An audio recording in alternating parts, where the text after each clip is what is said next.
नमस्कार विद्यार्थी मित्रांनो, कालपर्यंत आपण एक्झाम्पल नंबर 16 पर्यंत प्रॉब्लेम सेटमधील उदाहरणं घेतले होते. आता एक्झाम्पल नंबर 17 पासून पुढचे उदाहरणं आपल्याला घ्यायची आहेत. उदाहरणं अतिशय सोपी आहेत. उदाहरणांमधले जे कन्सेप्ट्स आहेत ते आपले सगळे झालेले आहेत आणि नुसतंच आपण हे सगळं शिकतो आहोत आणि उदाहरणं वेगवेगळ्या प्रकारची सोडवत आहोत असं नाही. तर आपल्याला इथून पुढे गेल्यानंतर काही दिवसांनंतर हे प्रकरण संपल्यानंतर सायमल्टेनियसली लाईव्ह स्ट्रीम आणि सायमल्टेनियसली टेस्ट असं पण आपल्याला द्यायचं आहे. त्याचं कारण असं की नुसतंच आपण शिकून उपयोग नाही, तर आपल्याला किती आठवतं आहे, किती येतं आहे, किती मला सोडवता येतं आहे, स्वतः मी काय करून बघू शकतो, अशा प्रकारच्या योजना किंवा अशा प्रकारची योजना करण्याचा विचार आहे आणि त्यामधून टेस्टमधून हे सगळं आपल्याला समजेल. त्यामुळे टेस्ट घेणं हे सगळ्यात महत्त्वाचं आहे आणि तशा टेस्ट आपल्याला घ्याव्या लागतील आणि त्या कोणत्या पद्धतीने आता या परिस्थितीमध्ये घ्यायच्या आहेत याच्या संदर्भातलं एक स्पेशल गायडन्स तुम्हाला मी एका वेगळ्या लिंकद्वारे करणार आहे. तर त्या गायडन्सला तुम्ही सगळ्यांनी हजर राहायचं. त्या ठिकाणी लाईव्ह असेल आणि या लाईव्हमध्ये तुम्हाला काही प्रश्न पण विचारता येतील, म्हणजे चॅटबॉक्समध्ये टाकता येतील आणि तुम्हाला काही त्या प्रश्नांची उत्तरं पण मी तोंडी त्या ठिकाणी देईल. त्यानंतर नुसतीच टेस्ट घेणार असं नाही, तर टेस्टनंतर आपल्याला काही त्याच प्रश्नपत्रिकेवर तिथे काढलेले जे क्वेश्चन्स आहेत त्याच्यावर डिस्कशनसुद्धा आपल्याला करायचं आहे. तर असा भाग हळूहळू आपण घेणार आहोत. ऑब्जेक्टिव्ह टाईप क्वेश्चन्सचं वेगळी टेस्ट असेल आणि शॉर्ट आणि लाँग ॲन्सर क्वेश्चन्सची वेगळी टेस्ट असेल. आता मी ते त्या पद्धतीने वेळापत्रक ठरवतो आहे आणि तसं मी करणार आहे. हे तुम्हाला सांगण्याचा उद्देश असा की तुम्ही अभ्यासाला सुरुवात करा म्हणण्यापेक्षा तुम्ही सुरुवात केलेलीच आहे, पण अभ्यास तयार ठेवा. तशा पद्धतीचा अभ्यास तुम्ही रोज करत चला. अभ्यासाचं एक नवीन चांगलं असं वेळापत्रक तयार करा. आता तुमच्या हातात खूप वेळ आहे आणि या वेळेचा सदुपयोग तुम्ही निश्चित करून घ्यावा असं आम्हाला सगळ्यांना वाटतं. तर आता आपण चला पुढच्या उदाहरणांकडे सोडवायला सुरुवात करूया. पुढचे उदाहरणं बघूया. हे एक्झाम्पल नंबर 17 पहा, मी या ठिकाणी लिहून ठेवलेलं आहे. या उदाहरणामध्ये काय दिलं आहे की chord EF is parallel to chord GH. EF is parallel to GH and then prove that chord EG is congruent with chord FG. Chord EG is congruent with chord FG. तुम्ही जर विचार केला तर हा सायक्लिक क्वाड्रिलॅटरल आहे पहिला भाग. यामध्ये one pair of the opposite sides is parallel असं मला दिलेलं आहे. याचा अर्थ त्याला ट्रॅपिझियमसुद्धा मी म्हणू शकतो. इट इज अ ट्रॅपिझियम. दुसरा भाग असा की तो ट्रॅपिझियम तर आहेच, पण ट्रॅपिझियममध्ये अजून एक महत्त्वाचा मुद्दा आपल्याला माहिती आहे की if the non-parallel sides of the trapezium are congruent then this trapezium is a isosceles trapezium. हा पण भाग आपल्याला माहिती आहे. म्हणजे एखाद्या प्रश्नकर्त्याने जर या ठिकाणी chord EG is congruent with chord FG असं लिहिण्याच्या ऐवजी जर त्यांनी असं दिलं की show that this quadrilateral is a isosceles trapezium, तरी सहज आपल्याला हे प्रूव्ह करता येईल. ठीक आहे. म्हणजे प्रूफ देण्याच्या ज्या पद्धती आहेत त्या वेगवेगळ्या आहेत. प्रश्नकर्त्याला ज्या पद्धतीने वाटतं त्या पद्धतीने तो तसे प्रूफ त्या ठिकाणी लिहू शकतो, कारण हे उदाहरणं आपल्यासारख्यांनीच तयार केलेले असतात. म्हणजे आता तुम्ही पुढे जाऊन खूप शिकलात तर अशा प्रकारची उदाहरणं तयार करू शकाल. तसंच हे काही उदाहरणं कुठून घेतलेले आहेत, पुस्तकातून घेतलेले आहेत. बरं, कुठल्याही पुस्तकातून घेतलेले असू द्यात, पण त्या पुस्तकात कोणी तयार केले, कोणी लिहिले, हा सगळ्यात महत्त्वाचा भाग आहे. ठीक आहे. त्यामुळे आपणच ते तयार केलेले असतात. मग आता इथे प्रूफ आपल्याला लिहायचं आहे. आपल्याला फिल इन द ब्लँक्स करायचं आहे फक्त. त्यासाठी पहिलं स्टेटमेंट त्यांनी दिलं आहे की draw segment GF. Draw segment GF. ही GF सेगमेंट मी काढून घेतो. ठीक आहे. ही GF सेगमेंट काढून घेतल्यानंतर पहिलं वाक्य मी लिहितो इथे, ड्रॉ सेगमेंट GF. आता GF सेगमेंट काढून घेतल्याबरोबर मला माहिती आहे की if we take the two lines are parallel that is EF is parallel to GH and this GF is a transversal then this two angles are congruent. हे लगेच माझ्या लक्षात येतं आहे की these are the alternate angles. मग तशाच पद्धतीचं प्रूफ मला पुढे दिलेलं आहे बघा. First statement is given, angle EFG is congruent with or equal to angle FGH. आता याला रिजन मला द्यायचं आहे. रिजनला या ठिकाणी अशा पद्धतीचा ब्लॉक दिलेला आहे. याचा अर्थ काय लिहायचं आहे बरं इथे? Correct, alternate angles. Alternate angles. आणि म्हणून ते कॉन्ग्रेंट आहेत, इक्वल आहेत असं मला या ठिकाणी कळतं आहे. This is the statement number 1. आता सेकंड स्टेटमेंटमध्ये मला दिलं आहे angle EFG is equal to, या ठिकाणी अशा प्रकारचा ब्लॉक दिलेला आहे. Yes, and reason is given. Reason तुम्हाला देऊन टाकलं आहे inscribed angle theorem. Angle theorem. आणि याला स्टेटमेंट नंबर 2 असं म्हटलं आहे. मग काय लिहिणार इथे? आकृतीचं निरीक्षण करा. EFG इज इक्वल टू, म्हणजे measure of this angle is equal to half of the intercepted arc. कारण इन्स्क्राईब अँगल थेरम असं दिलेलं आहे तिथे, म्हणून इथे लिहिणार मी 1/2 मेजरमेंट ऑफ आर्क EG. आपल्याला काय प्रूव्ह करायचं आहे? EG. ठीक आहे, EG इन्स्क्राइब अँगल थेरम. GE लिहा किंवा EG लिहा. हा पहिलं स्टेटमेंट. सेकंड स्टेटमेंट FGH पुढचं स्टेटमेंट दिलं आहे. पुन्हा या ठिकाणी ब्लॉक दिलेला आहे. इथे काय लिहाल? 1/2 मेजरमेंट ऑफ आर्क. त्या अँगलने कोणता आर्क इंटरसेप्ट केलेला आहे बघा, हा आर्क इंटरसेप्ट केला आहे म्हणजे FH. Measurement of arc FH. Yes, reason is same, that is inscribed angle theorem. This is statement number 3. आता तुमच्या लक्षात आलं असेल की स्टेटमेंट नंबर 1 मध्ये हे 2 अँगल्स कॉन्ग्रेंट आहेत. Yes, and hence LHS is congruent, then RHS must be congruent.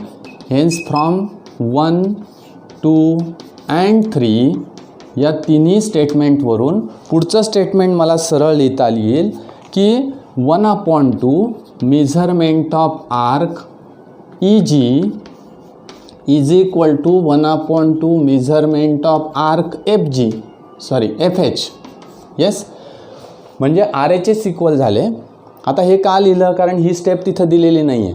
ती दिलेली नसली तरी काही स्टेप्स आपल्याला लिहाव्या लागतात. ठीक आहे, 1/2 cancel, and hence measurement of arc EG is equal to measurement of arc FG. याचा अर्थ असा की हे आर्क कॉन्ग्रेंट आहेत. याचा अर्थ corresponding chords of the congruent arcs are also congruent, and hence सरळ या ठिकाणी मला लिहायचं आहे chord EG is congruent with chord FH. Sorry, इथे FG लिहिलं गेलं का? FH. हां, FH. आता रिझन मला द्यायचं आहे. काय देणार? Chords corresponding to congruent arcs. Chords corresponding to congruent arcs. Yes, या पद्धतीने मला लिहिता येईल. म्हणजे या ठिकाणी आपलं प्रूफ संपलं. फ्रॉम 1, 2 अँड 3 मी एवढे स्टेटमेंट्स लिहिले. बघा, ॲक्टिव्हिटीमध्ये काही स्टेटमेंट्स आपल्याला दिलेले नसतात. इन बिटवीन द स्टेटमेंट्स काही जर आपल्याला काही लिहावं लागलं तर ते लिहायचं, अवश्य लिहायचं. पण त्यांनी जे आपल्याला ब्लॉक्स दिलेले आहेत ते ब्लॉक्स आपण लिहिले पाहिजेत. बरोबर आहे, हा महत्त्वाचा मुद्दा. इन बिटवीन तुम्ही काहीही स्टेप लिहा, त्याला अनुसरून तुम्हाला ज्या स्टेप्स त्या ठिकाणी लिहिता येतील, ज्या आवश्यक असतील त्या स्टेप्स तुम्ही इन्सर्ट करायला हरकत नाही. पण ह्या ज्या स्टेप्स आहेत ते त्या पद्धतीने आल्या पाहिजे, एवढं फक्त त्यांचं म्हणणं आहे. अशा पद्धतीची ॲक्टिव्हिटी कंप्लीट आपल्याला करता येईल. ओके, नाव नेक्स्ट एक्झाम्पल नंबर 18. आता या एक्झाम्पल नंबर 18मध्ये आपले सगळे प्रॉपर्टीज आधी झालेलेच आहेत, पण आपण थोडासा वेगळा विचार या ठिकाणी करणार आहे. Example number 18. One of the circle is given to you. अशा प्रकारचं एक सर्कल दिलं आहे. दुसरा भाग एक या ठिकाणी सेकंड दिली आहे आणि अशी एक कॉर्ड दिली आहे. Yes, means the points are R, Q and O. This angle is given to you. This point is P, this point is Q. आता या डायग्राममध्ये काय दिसतंय बघा, one is the tangent and other is a secant असं दिसतंय. This is a tangent and this is a secant. Given मला काय काय दिलेलं आहे, P is a point of contact. This P is a point of contact. P is point of contact. P is a point of contact. If पहिलं मला example दिलं आहे, if measurement of arc P R is equal to 140 degree, angle P O R is equal to 36 degree. काय काढायचं आहे बघा, find measurement of arc. Find measurement of arc. कुठला arc काढायचा आहे, पी क्यू. असे 3 उदाहरणं दिलेले आहेत. मग मी काय विचार करतो, एक एक उदाहरण घेऊया आपण. ठीक आहे, हे उदाहरण सोडून घेऊ, नंतर दुसरं उदाहरण त्या ठिकाणी लिहूया, कारण एकाच उदाहरणात मला 3 उदाहरणं दिलेले आहेत. सोडवायचं कसं बघूया आपण. काय काय दिलेलं आहे. This angle is 36 degree. बघा पी, हा बघा पी ओ आर दिलेला आहे 36 degree. Okay, arc P R बघा, हा आर्क पी आर एवढा आर्क मला दिलेला आहे. हा आर्क किती दिला आहे, 140 डिग्री. हे बघा, हा पी आर आर्क. येस, 140. मग या ठिकाणी मला 2-3 प्रकारे हे उदाहरण सोडवता येईल. पहिला भाग की आपण शिकलेलो आहे की when the vertex of the angle is in the exterior of the circle, then measure of that angle is equal to half of the difference of the 2 arcs intercepted by the same angle. तुम्हाला वाटलं की या ठिकाणी ही second नाही आहे म्हणून तसं लिहिता येणार नाही. येस, लिहिता येईल, कारण हा जो अँगल आहे त्याने आर्क इंटरसेप्ट केलेला आहे. कोणता आर्क इंटरसेप्ट केलेला आहे, 2 आर्क इंटरसेप्ट केलेले आहेत. पहिला आर्क इंटरसेप्ट केलेला आहे तो पी क्यू आणि दुसरा आर्क म्हणजे पी आर. म्हणजे टोटल एवढा आर्क इंटरसेप्ट केलेला आहे असं आपण म्हणतो, असं आपण लिहितो की हा टोटल आर्क एवढा इंटरसेप्ट केलेला आहे हे म्हणतो. पण हे 2 आर्क इंटरसेप्ट केलेले आहेत हे मला माहिती हवं. ठीक आहे, मग आपण त्या पद्धतीने जाऊया. म्हणून इथे मी लिहिणार vertex of angle P O R is in the exterior of circle. आणि तो एक्सटेरियरला आहे म्हणून आपला फॉर्म्युला आपल्याकडे रेडी आहे. तो फॉर्म्युला मी लिहिणार, angle P O R is equal to 1/2 measurement of arc P R, yes, minus measurement of arc P Q. Yes, formula मी लिहिला. आता पुट द व्हॅल्यूज. त्या व्हॅल्यूज जशाच्या तशा त्या ठिकाणी टाकायच्या. पी ओ आर किती आहे, 36 is equal to 1/2 in bracket P R is 140 minus measurement of arc P Q, कारण मला measurement of arc P Q काढायचं आहे. ओके, मग या 2ने इकडे गुणता येईल. हे येईल 72 is equal to 140 minus measurement of arc P Q, and hence measurement of arc PQ is equal to 140 minus 72. वजाबाकी मला करता येईल, इज इक्वल टू 140 मधून मला किती वजा करायचे, 72 वजा करायचे, ते येईल 68. म्हणजे या ठिकाणी येईल 68 degree. Means measurement of arc P Q is 68 degree. Correct. मग मी आत्ता बोलताना बोलून गेलो की सेकंड मेथडने मला करता येईल. दुसरी मेथड काय, तर मी या ठिकाणी पी क्यू असा जॉईन करतो. येस, मला मी पी आर जॉईन करतो. अशा पद्धतीने जॉईन करून घेतले, हे सेगमेंट काढून घेतले. आता हे सेगमेंट काढल्यावर आणखी मला असं दिसतं आहे की हा जो अँगल दिसतो इथला बघा, हा कोणता, पी क्यू आर, या अँगलचं मेजर काय येईल बरं. What is the measure of this angle. This angle intercepts the arc P R. Yes, and hence measure of this angle is 70 degree. बरोबर.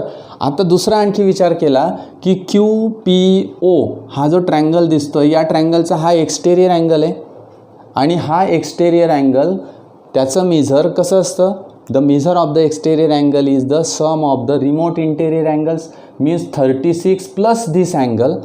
या दोघांचं मेजर म्हणजे हा अँगल आहे, बरोबर. म्हणजे या अँगलचं मेजर मला काढता येईल का? येस. 70 - 36, 70 - 36 केलं तर हा अँगल येईल 34. येस. आता हा 34 अँगल आला तर याने कोणता आर्क इंटरसेप्ट केलेला आहे बघा, PQ. येस. म्हणजे ही टँजंट मी घेतली आणि ही टँजंट घेतली आणि ही सेकंड घेतली तर टँजंट सेकंड थेरम आपल्या झालेला आहे. याने हा आर्क इंटरसेप्ट केलेला आहे. मग हा 34 आहे, अँगल 34 आहे, तर आर्क किती येईल? याच्या दुप्पट म्हणजे 68. पुन्हा मला त्याच पद्धतीने व्हॅल्यूज त्याच्या मिळत आहेत. ओके. ही एक दुसरी मेथड आपल्याला या ठिकाणी लक्षात येईल. आता सेकंड एक्झाम्पल मला दिलेलं आहे, त्या ठिकाणी काही व्हॅल्यूज मला दिलेल्या आहेत त्याच्या. सेकंड एक्झाम्पलमध्ये if OP is equal to 7.2, OQ is equal to 3.2 and find OR and QR. OR आणि QR असे मला दोन व्हॅल्यूज या ठिकाणी काढायच्या. सहज मी काढू शकतो, काही त्याच्यात अडचणीचं काहीच नाही. या ठिकाणी मी आता जे काढलेले आहे 2 सेगमेंट वगैरे त्या पुसून टाकतो, कारण त्या आपल्याला आत्ता या ठिकाणी गरजेच्या नाही आहेत. ठीक आहे. मी या ठिकाणाहून पुसून टाकल्या त्या. आपलं ओरिजिनल डायग्रॅम ती त्या पद्धतीने राहील. काय काय दिलं आहे बघा. OP इज इक्वल टू 7.2 म्हणजे टँजंट सेगमेंट दिलेली आहे. This is a tangent segment. This tangent segment is 7.2. OQ is 3.2. This OQ is 3.2 and find OR. मला OR काढायचे. मग याच्यासाठी फॉर्म्युला मला माहिती आहे की one of the tangent and other is a second. मग सरळ मी या ठिकाणी लिहिल OP is tangent segment and OR is secant and hence formula माझ्याकडे आहे OP² is equal to OR into OQ. बघा फॉर्म्युला कसा लिहिलेला आहे. OP² is equal to OR into OQ, not RQ. लक्षात घ्या, RQ नाही. म्हणजे OP² is equal to OP means 7.2 bracket square is equal to OR we have to find into OQ is 3.2. Yes. Next मला OR काढायचं आहे.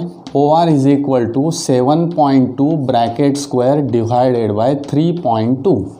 Yes. हे तुम्हाला भागाकार करायचा आहे. तुम्ही असा करा OR is equal to 7.2 into 7.2 divided by 3.2.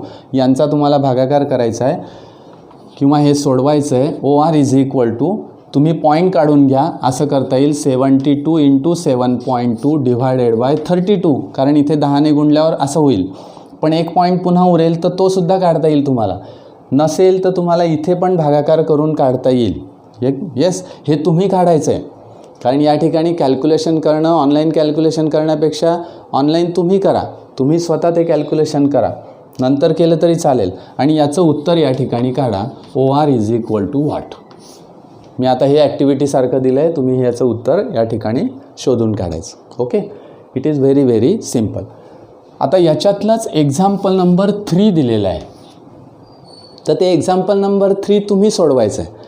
तुम्ही सोडवताना ते लक्षात येईल तुमच्या की अरे हे उदाहरण यासारखंच आहे, याच्यामध्ये काही व्हॅल्यू दिलेल्या आहेत. मी तुम्हाला याची व्हॅल्यू सांगून देतो. ORची व्हॅल्यू किती येईल तर 16.2. ही व्हॅल्यू कशाची येईल? ORची येईल. बरोबर. तुम्हाला जी व्हॅल्यू काढायची ते आता थर्ड एक्झाम्पलमध्ये तुम्ही काढा. हे तुम्ही सोडवायचं आहे. अशा पद्धतीने हे उदाहरण आपल्याला सोडवता येईल. फर्स्ट अँड सेकंड एक्झाम्पल हे महत्त्वाचं होतं. थर्ड पण महत्त्वाचंच आहे, पण त्याच्यात ज्या व्हॅल्यू ऑलरेडी दिलेल्या आहेत आपल्याला, फक्त ते उलट प्रकारे विचारलं गेलेलं आहे. ते उदाहरण तुम्ही सोडवायचं. Now let us try to solve the next example, that is example number 19. आता या एक्झाम्पल नंबर 19मध्ये थोडंसं आपल्याला विचार करण्याला खूप चालना अशी दिलेली आहे, कारण त्यामध्ये सर्कलचे काही कन्सेप्ट्स आपल्याला दिलेले आहेत. यासाठी मी थोडंसं साहित्याचा वापर करतो, नाही तर तुम्हाला असं वाटेल की सर अजिबात साहित्य वापरत नाहीत. तर या ठिकाणी थोडंसं साहित्य मी वापरून बघतो. आता अशा पद्धतीचं सर्कल एक तुम्हाला दिलेलं आहे. ठीक आहे. आणि या ठिकाणी हा जो पॉईंट दिलेला आहे या सर्कलचा सेंटर तो दिलेला आहे डी, बरोबर. येस, तो दिलेला आहे डी. आणि एक सर्कल तुम्हाला या ठिकाणी पुन्हा काढायचं आहे. तर ते सर्कल अशा पद्धतीने काढायचं आहे की याच्या सेंटरमधून त्या सर्कल गेलं पाहिजे, ठीक आहे. याच्या सेंटरमधून गेलं पाहिजे, म्हणजे अशा पद्धतीने इथे टच पण झालं पाहिजे आणि सेंटरमधूनही गेलं पाहिजे. ओके, अशा पद्धतीने तुम्हाला हे काढायचं आहे. हे सर्कल तुम्ही अशा पद्धतीने काढलं बघा. This circle passes through the centre of the circle. या सेंटरमधून ते जात आहे. D is a centre of the larger circle. बघा, D is a centre of the larger circle and this is a point of contact of the two circles. They intersect each other in the interior of the circle.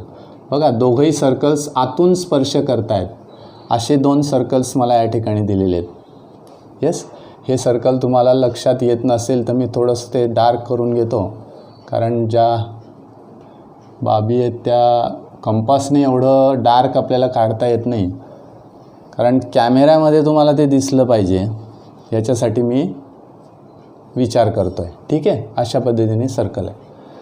हा जो point of contact आहे त्या point of कॉन्टॅक्टला बी नाव दिलेलं आहे आणि याचा जो centre आहे तो आहे सी. येस, अशा पद्धतीने मला दिलं आहे. नेक्स्ट अजून दिलेलं आहे की one of the chord is drawn. बरोबर, अशा प्रकारचे एक कॉर्ड काढलेली आहे. ती कॉर्ड कोणती काढली आहे तर ई बी.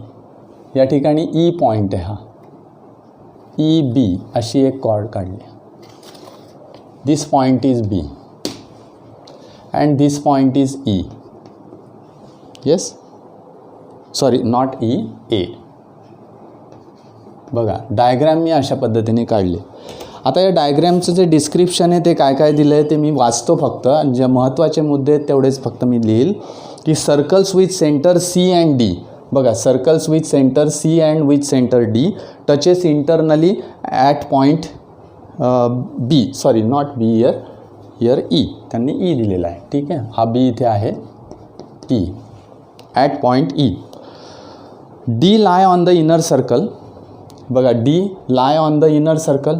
इनर सर्कलवर डी आहे. डी काय आहे, it is a centre of the larger circle. Yes, chord E B. Chord E B दिसते आपल्याला.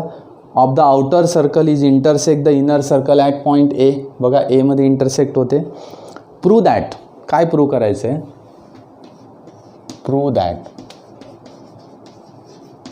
Very very simple. Prove that मला प्रूव्ह करायचं आहे segment E A is equal to A B. Segment E A is equal to segment A B. म्हणजे E A is congruent with A B. ठीक आहे, equal to म्हणा किंवा congruent म्हणा. काय करता येईल मला, सिम्पल आहे.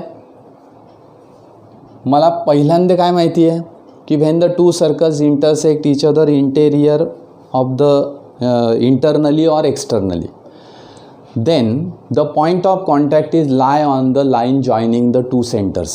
हे मला माहिती आहे. म्हणजे लाईन जॉईनिंग द टू सेंटर्सवर काय आहे, हा पॉईंट ऑफ कॉन्टॅक्ट आहे, हे मला माहिती आहे. याचा अर्थ E D is a diameter, हे त्या ठिकाणी फिक्स होईल. म्हणजे पहिला मुद्दा या ठिकाणी लिहूया. प्रूफ फर्स्ट हिअर points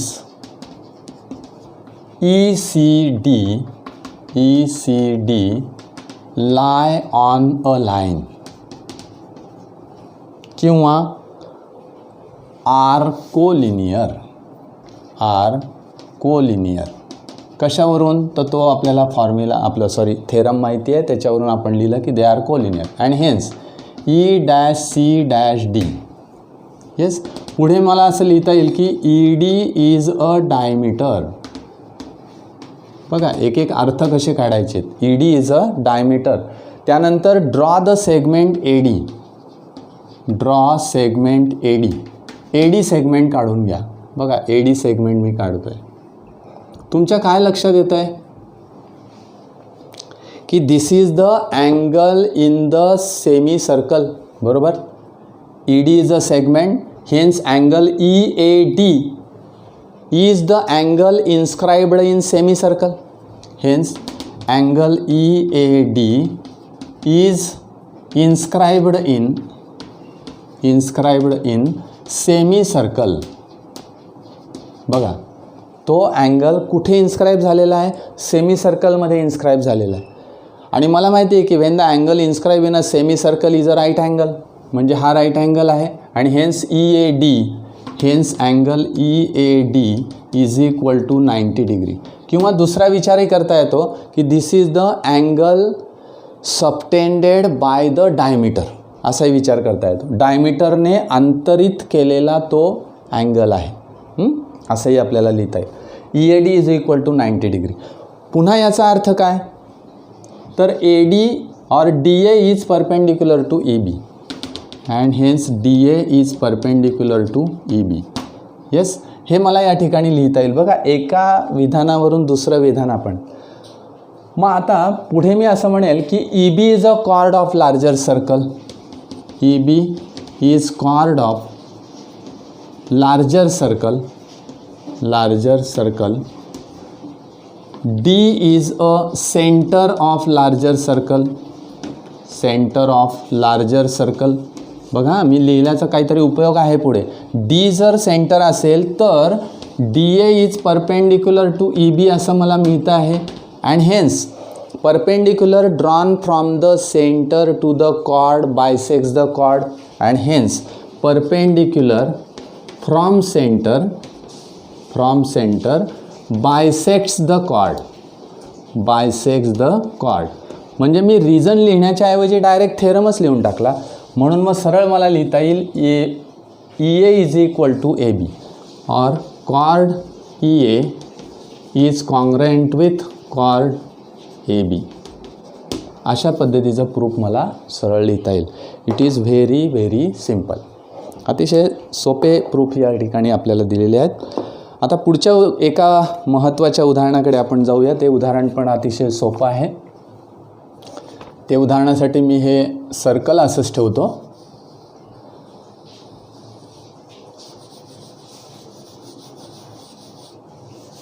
तर बाकीचा भाग या ठिकाणी मी पुसून घेतो.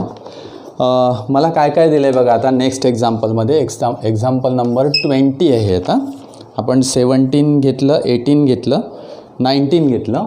आता 20 एक्झाम्पल. या 20 एक्झाम्पलमध्ये अतिशय सोपा भाग या ठिकाणी दिला आहे. हा सेंटर आहे, एक डायमीटर दिलेला आहे असा. Yes, this is a diameter. This diameter is AB. Point C is any point on the circle. AC जोडलेला आहे आणि BC जोडलेला आहे. येस, त्यानंतर दुसरा भाग असा दिलेला आहे की या ठिकाणी बायसेक्टर दिलेला आहे. कोणाचा बायसेक्टर? तर अँगल ACB याचा बायसेक्टर दिला आहे. बघा, मी बायसेक्टर काढतो या ठिकाणी. अशा पद्धतीने एक बायसेक्टर दिला आहे. This is a bisector, this bisects the angle. आणि हा जो पॉईंट दिलेला आहे हा D दिलेला आहे. आणि D वरून या ठिकाणी हा सेंटर O आहे. हा असे एक सेगमेंट मी या ठिकाणी काढून घेतले. ओके, मला प्रूव्ह काय करायचं बघूया. आधी उदाहरण लिहूया आपण. आता हे उदाहरण ॲक्टिव्हिटीच्या स्वरूपात तुम्हाला दिलेलं आहे. म्हणजे ती ॲक्टिव्हिटी तुम्हाला कंप्लीट करायची आहे. ॲक्टिव्हिटी कंप्लीट करणं फार सोपं आहे. ती सहज आपल्याला ती ॲक्टिव्हिटी कंप्लीट करता येईल. First we are given AB is diameter of circle. AB is diameter of circle. Second thing, with centre O. ठीक आहे, ते आहेच. The bisector of angle ACB. Bisector of angle ACB intersects the circle at point D. Prove that. बघा, अतिशय महत्त्वाचं आहे. Prove that AD is congruent with BD. AD is congruent with BD. हे मला प्रूव्ह करायचं आहे. काय प्रूव्ह करायचं आहे? तर AD is congruent with BD. To prove this complete the following activity असं म्हटलं आहे. बरोबर आहे. कंप्लीट द ॲक्टिव्हिटी म्हणजे एक ॲक्टिव्हिटी मला कंप्लीट करायची आहे आणि ती ॲक्टिव्हिटी खाली दिलेली आहे बाय फिलिंग द ब्लँक्स बरोबर. प्रूफ. आता डायग्रॅमकडे बघायचं आणि एक एक स्टेप मी लिहिणार आहे, लक्षात घ्या. पहिलं मला स्टेटमेंट दिलेलं आहे की ड्रॉ सेगमेंट ओडी, कारण हा बायसेक्टर मी आधी काढून घेतला आहे, नंतर सेगमेंट ओडी काढलेली आहे. ड्रॉ सेगमेंट ओडी पहिलं स्टेटमेंट दिलं आहे. Second statement angle ACB is equal to असा ब्लॉक दिला आहे इथे. काय लिहिणार आणि त्याला रिझन दिलं आहे बघा. Angle inscribed in semi circle,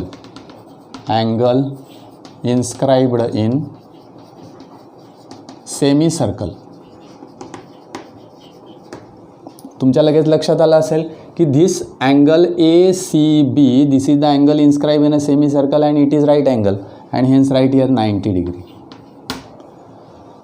yes. Second statement angle DCB is equal to, पुन्हा इथे ब्लॉक दिलेला आहे असा.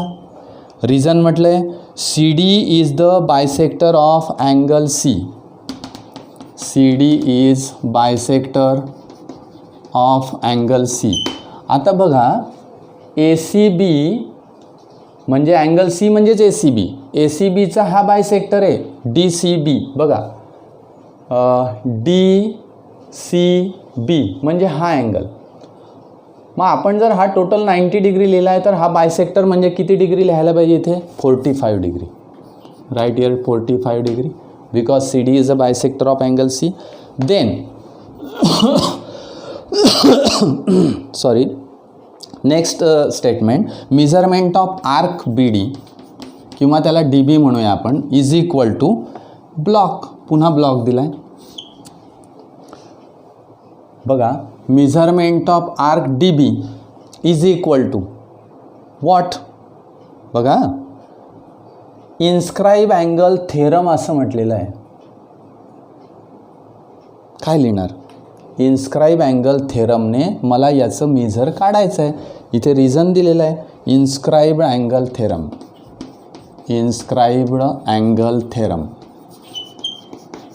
असं याला रिझन देऊन टाकलेलं आहे बघा. ACB किती आहे? 45. हा आहे 45 आणि तुम्हाला या आर्कचं मेजर लिहायचं आहे. कोणाचं? DBचं. Yes. And this DB is equal to twice of this angle. उलटं करूया आपण इन्स्क्राइब अँगल थेरमच्या, कारण या अँगलचं मेजर जर 45 डिग्री असेल तर ते DBच्या निम्मे असेल इन्स्क्राइब अँगल थेरमप्रमाणे. म्हणून DB किती असेल? Twice of that angle and hence 90 degree. हा किती असेल? 90 डिग्री. मग पुढचं स्टेटमेंट दिलेलं आहे DOB. Hence angle DOB is equal to पुन्हा किती ते विचारलेलं आहे. कोणता अँगल? DOB. बघा हा अँगल. आता तुमच्या लक्षात येईल की हा आर्क जर 90 डिग्री आहे तर हा अँगलसुद्धा 90 डिग्री असलाच पाहिजे, कारण it is a central angle and hence right here 90 degree. Why? Definition of measure of an arc. Definition of measure of an arc. त्या आर्कच्या मेजरनुसार हा 90 डिग्री येईल. तो 90 डिग्री आल्याबरोबर मला काय लक्षात येईल बघा. हा 90 डिग्री आला आहे म्हणजे हा परपेंडिक्युलर झाला आहे. आता कोणाला? ABला. प्रूव्ह काय करायचं आहे मला? AD is equal to BD असं मला प्रूव्ह करायचं आहे. हां, मग याच्यावरून मला AO is equal to OB असं लिहिता येईल की नाही? बघा हा 90 डिग्री झाला आहे म्हणजे it is perpendicular. Which is perpendicular? OD is perpendicular to AB और DO is perpendicular to AB. तो परपेंडिक्युलर असल्यामुळे बघा हा परपेंडिक्युलर आहे आणि हा सेंटर आहे, त्यामुळे AO is equal to OB रेडा आहेतच त्या. AO is equal to OB. Reason काय? Radii of the same circle. बघा म्हणजे हा परपेंडिक्युलर आहे, हे दोघं कॉन्ग्रेंट आहेत. AO is equal to OB हा परपेंडिक्युलर आहे and hence OD is a perpendicular bisector of AB असं मला लिहिता येईल. म्हणून सरळ पुढे दिलेलंच आहे त्यांनी की line O D is perpendicular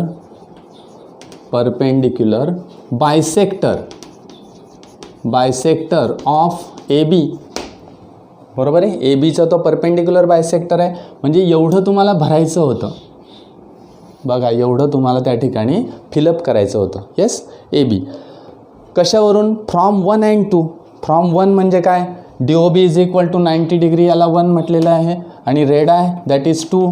म्हणजे मी आत्ता तुम्हाला सांगितलं की हे दोन स्टेटमेंट 90 डिग्री म्हणजे परपेंडिक्युलर आहे आणि हे कॉन्ग्रंट आहे. याचा अर्थ this line O D is perpendicular and bisects also, म्हणून this is a perpendicular bisector of A B. आणि मग A D is equal to B D कसं काय? डायरेक्ट का तिथे त्यांनी लिहिलं आहे म्हणून लिहून टाकायचं? नाही, तर ते रिझन आपल्याला माहिती पाहिजे. Point D is lie on the perpendicular bisector, and we know that each and every point on the perpendicular bisector is equidistant from the end points of the segment. Yes, आणि म्हणून खाली मला लिहिता येईल AB is congruent with AO is congruent with OB. not AO, sorry statement माझं चुकलं. या ठिकाणी segment AD is congruent with segment BD. म्हणजे बघा, हा डी पॉईंट परपेंडिक्युलर बायसेक्टरवर आहे, म्हणून ह्या दोन सेगमेंट्स कॉन्ग्रंट असल्याच पाहिजे, because every point on the perpendicular bisector is equidistant from the end points of the segment. Hence we proved here AD is equal to BD. असं या ठिकाणी मला प्रूफ ते लिहिता येईल. अतिशय सोपे प्रूफ या ठिकाणी दिलेले आहेत. आता एक पुढचं जे उदाहरण आहे ते फार अजून सोपं आहे. त्या उदाहरणाचाही विचार आज आपण करणार आहे. That is example number 21. आता हे 21 नंबरचं एक्झाम्पल आकृती मी हीच वापरतो. पुन्हा आपल्याला ती आकृती दुसरी काढण्याची गरज नाही. थोडंसं मला जे बाकीचे भाग न लागणार आहेत ते खोडून टाकतो, कारण जॉमेट्रीमध्ये असं आहे की थोडंसं डायग्रॅम काढायला बराच वेळ लागतो, आणि एकदा डायग्रॅम काढली गेली की मग काही अडचण नसते.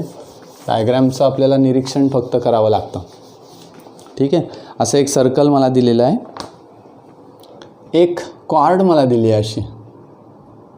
Yes, this is a cord.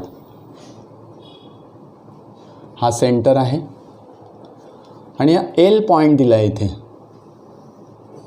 This point is L. Yes, अशा पद्धतीने एक कॉर्ड दिली आहे. आम्हाला आपण थोडंसं वेगळ्या पद्धतीने काढूया, कारण मग तो ट्रायंगल तुम्हाला दिसणार नाही.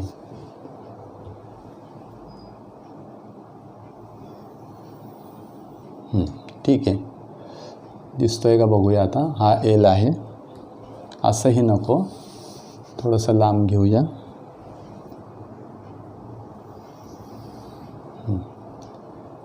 हा एल पॉईंट आहे. ठीक आहे, या ठिकाणी दिला आता एल पॉईंट हा ओ आहे, हा एम आणि एन. अतिशय सोपं उदाहरण आहे. गिव्हन काय काय दिलं आहे बघा. MN is a chord of circle.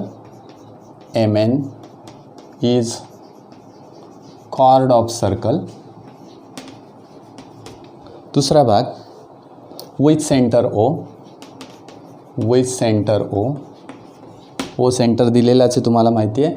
MN is equal to 25.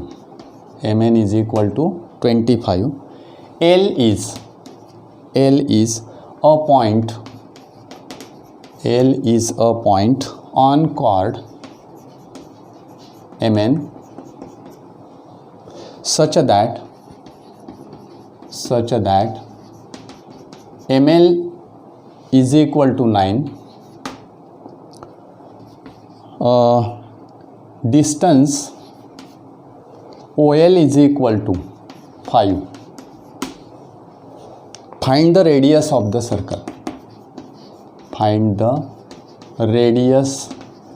circle. अतिशय उत्कृष्ट आणि सुंदर असं एक उदाहरण आहे.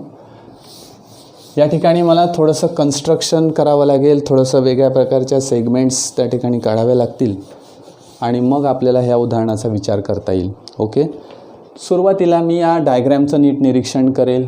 डायग्रॅममध्ये बघेल की O is a centre of the circle, MN is a chord of that circle and length of this MN is 25. ही टोटल MNची लेंथ किती आहे? 25 आहे. हा भाग लक्षात घेईल.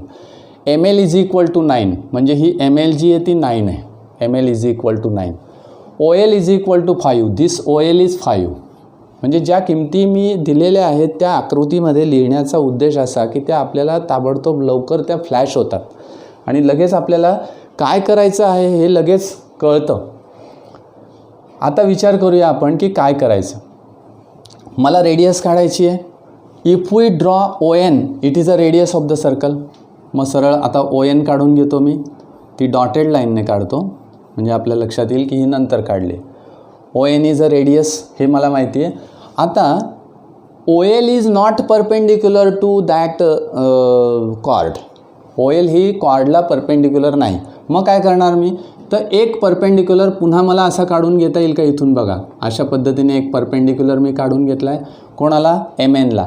ड्रॉ OX म्हणूया आपण, किंवा सॉरी MNO आणि इथे P म्हणूया. ठीक आहे.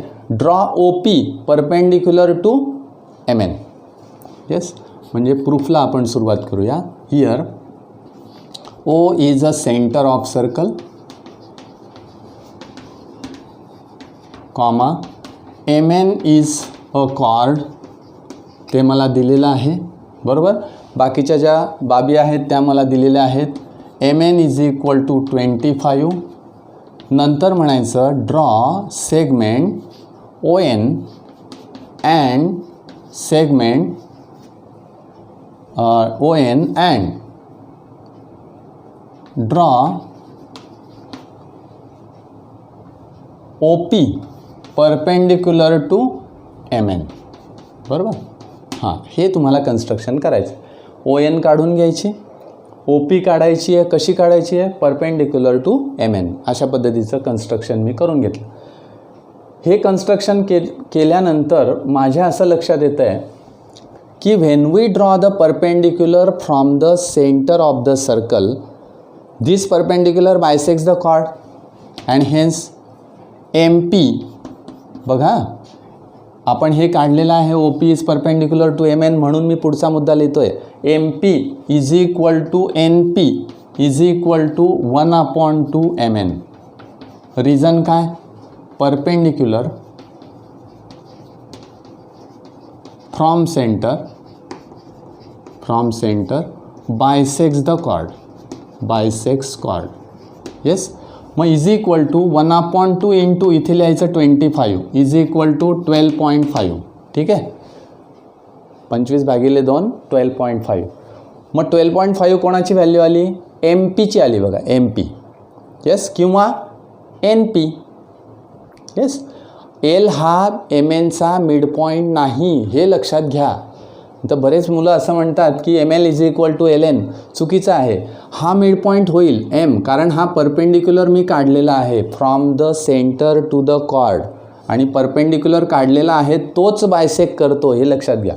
MP इज इक्वल टू 12.5 मला मिळालं आहे.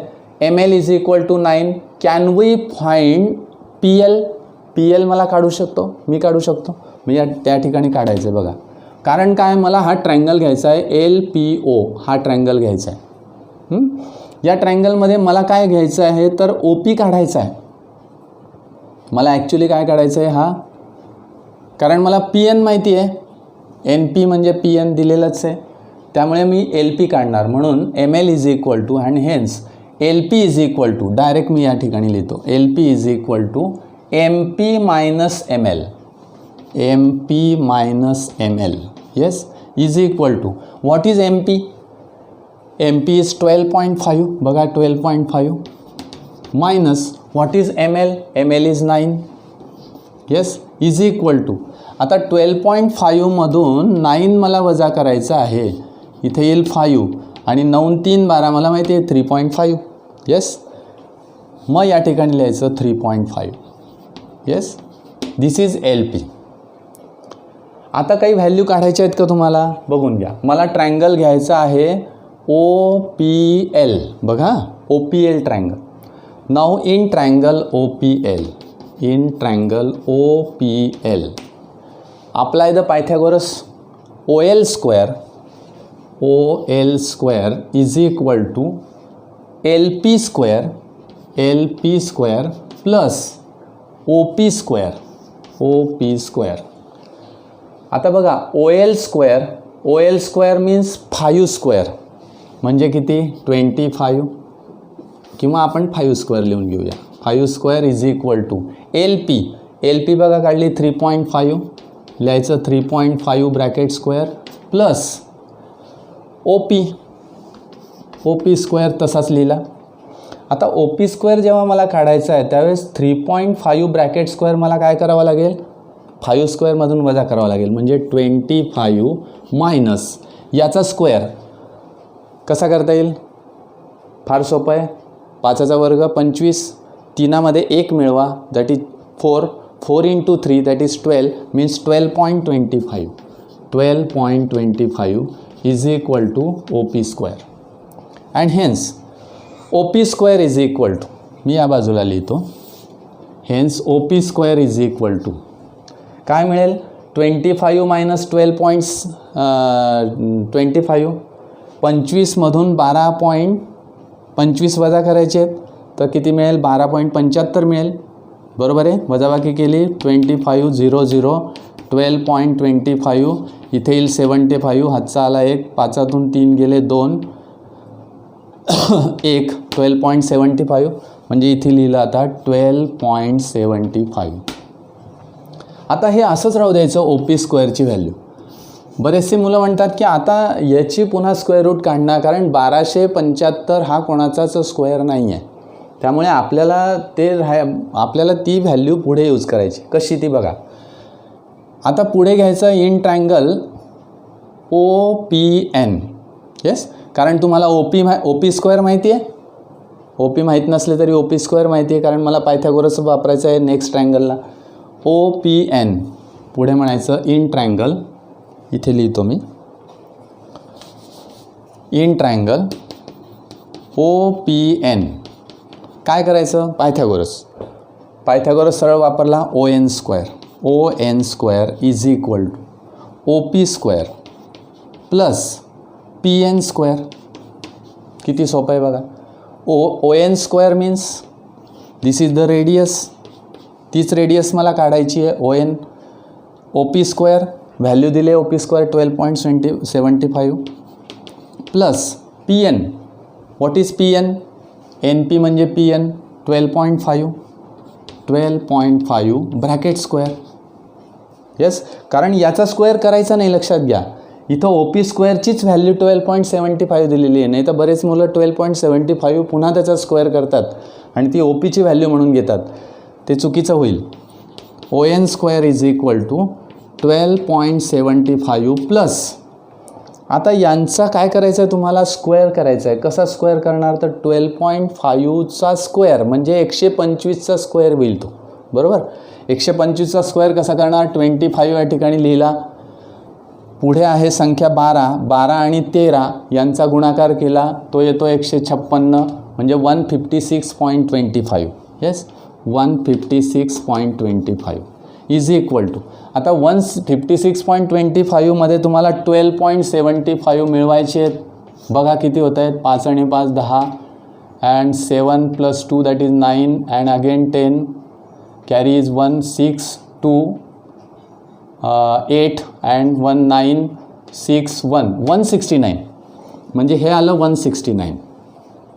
ON square is 169. And hence ON is equal to, taking the square root we get 13, and hence the radius of the circle is 13 centimeter or units, whatever it may be. Yes, अशा पद्धतीने आपल्याला या ठिकाणी सोडवता येईल. आता ही जी उदाहरणं आहेत ही अतिशय सोपी आहेत, फक्त आपल्याला त्या ठिकाणी थोडंसं विचार करावा लागतो आणि तो विचार करून आपल्याला त्या व्हॅल्यू त्या ठिकाणी पुटअप कराव्या लागतात. बघा, कॅल्क्युलेशनचं सुद्धा एक स्किल आहे. ते कॅल्क्युलेशनचं स्किल जर आपल्याला मिळवायचं असेल तर आपल्याला सराव सातत्याने लागेल, वेगवेगळ्या प्रकारची उदाहरणं सोडवण्याचा सराव त्या ठिकाणी लागेल. तर हे स्किल आपल्याला पटकन येतं, लगेच सुचलं पाहिजे की OP² तशीच राहू द्या, पुढे ती लागणार आहे आणि स्क्वेअरचीच व्हॅल्यू लागणार आहे डायरेक्ट 12.75, स्क्वेअर रूट काढण्याची गरज नाही. आपण इथेच अडकून जातो आणि मग आपल्याला गोंधळ उडतो किंवा पुढे उदाहरण सोडवता येत नाही. मग ते उदाहरण कदाचित चुकलेलं असेल, सरांनी चुकीचं दिलेलं असेल, पुस्तकात चुकलेलं असेल, अशा वेगवेगळ्या शंका आपल्याला येत जातात. असं आपण टाळायचं. का टाळायचं म्हणतो मी की कारण आपलं जर कॅल्क्युलेशन परफेक्ट असेल तर आपल्याला बागे उत्तरं बघण्याची गरज नाही, दुसरं पुस्तक बघण्याची गरज नाही, काहीही आपल्याला गरज पडत नाही. ओके, आज आपण या ठिकाणी थांबणार आहोत. एक्झाम्पल नंबर 21पर्यंत आपण आलेलो आहोत. उद्याच्या स्ट्रीममध्ये पुढचे उदाहरणं आपण घेणार आहोत आणि पुढचे उदाहरणं जास्त महत्त्वाची आहेत, लक्षात घ्या. ओके, आज आपण या ठिकाणी थांबूया. धन्यवाद.